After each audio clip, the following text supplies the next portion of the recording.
ഒരു കാലഘട്ടം ചെറുതും വലുതുമായ റോളുകളിലൂടെ മലയാള സിനിമയിലെ സജീവ സാന്നിധ്യമായിരുന്ന കനകലതയുടെ അവസാനകാലം ദുരിതപൂർണമായിരുന്നു.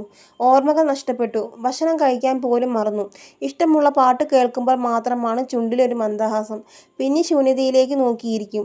സിനിമയിലും സീരിയലിലും നിറഞ്ഞു നിന്നിരുന്ന നടി കനകലത മറവി രോഗവും പാർക്കിൻസൺസും ബാധിച്ച് അവശയായിരുന്നു. 2021 മുതൽ ഉറക്കക്കുറവുണ്ടായിരുന്നു. 2022 ആഗസ്റ്റിൽ ഡിമെൻഷ്യ എന്ന രോഗത്തിന്റെ ആരംഭമാണെന്ന് തിരിച്ചറിഞ്ഞു. MRI സ്കാനിൽ തലച്ചോറ് ചുരുങ്ങുകയാണെന്നു കണ്ടെത്തി. ട്യൂബ് വഴി ദ്രവരൂപത്തിലുള്ള ആഹാരമാണ് കൊടുത്തിരുന്നത്. ഭാരം 85 കിലോയിൽ നിന്ന് ഗണ്യമായി കുറഞ്ഞു. ഇടയ്ക്ക് ഒപ്പം അഭിനയിച്ച ചില നടിമാർ എത്തിയപ്പോൾ അവരെ തിരിച്ചറിഞ്ഞിരുന്നു. സീരിയൽ കണ്ടിരിക്കുമ്പോഴും പരിചയക്കാരായ നടിമാരെ കാണുമ്പോൾ പ്രതികരിക്കും. ബിനിയെയും ചിപ്പിയെയും കാണുമ്പോഴും മുഖത്ത് പ്രതികരണമുണ്ടാകുമായിരുന്നു. ചിലപ്പോഴൊക്കെ കരയും. തിരുവനന്തപുരത്ത് വലിയവിളയിൽ വാടകയ്ക്ക് താമസിച്ചിരുന്ന കനകലത പിന്നീട് മലയിൽക്കീഴിൽ വീട് സ്വന്തമാക്കി. ലോക്ക്ഡൗൺ വന്നതോടെ വരുമാനം നിലച്ചിരുന്നു. വായ്പ തിരിച്ചടവ് മുടങ്ങി. സ്വർണം പണയം വെച്ച് ലോൺ തീർത്തതിനാൽ ഇപ്പോൾ സ്വന്തമായി വീടെങ്കിലുമുണ്ടെന്ന് സഹോദരി വിജയമ്മ പറഞ്ഞിരുന്നു.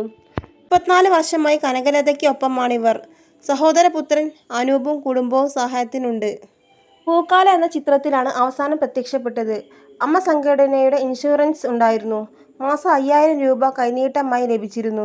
ടെലിവിഷൻ പ്രവർത്തകരുടെ സംഘടനയായ ആത്മയിൽ നിന്ന് ചെറിയൊരു തുക ലഭിച്ചിരുന്നു. ദൈനംദിന ചെലവുകൾ കഷ്ടിച്ചാണ് മുന്നോട്ട് കൊണ്ടുപോയിരുന്നത്. ഇപ്പോഴത്തെ വീഡിയോ ചിത്രീകരണം എന്ന് പറഞ്ഞ് ചില യൂട്യൂബർ വന്നിരുന്നു. ധനസഹായം കിട്ടുമെന്നാണ് പറഞ്ഞത്. ഇത്രയും അവശനിലയിൽ അവളെ സമൂഹത്തിന് മുന്നിൽ അവതരിപ്പിക്കാൻ ഞങ്ങൾക്ക് താൽപര്യമില്ല. അത് അവളോടും ചെയ്യുന്ന ദ്രോഹമാകും അന്ന് വിജയമ്മ പറഞ്ഞതോർക്കുന്നു. ഗ്ലാമറിന്റെ ലോകത്തു നിന്നും തികച്ചും ഒറ്റപ്പെട്ട് ജീവിത ദുരിതങ്ങൾ താണ്ടി കനകലത ഈ ലോകത്തു നിന്ന് യാത്രയായി. 38 വർഷത്തിനുള്ളിൽ മലയാളത്തിലും തമിഴിലുമായി 360-ലേറെ സിനിമകളിൽ അഭിനയിച്ച നടിയാണ് കനകലത. അമേച്ചർ നാടകത്തിലൂടെയാണ് നാടകരംഗത്തേക്ക് എത്തിയത്.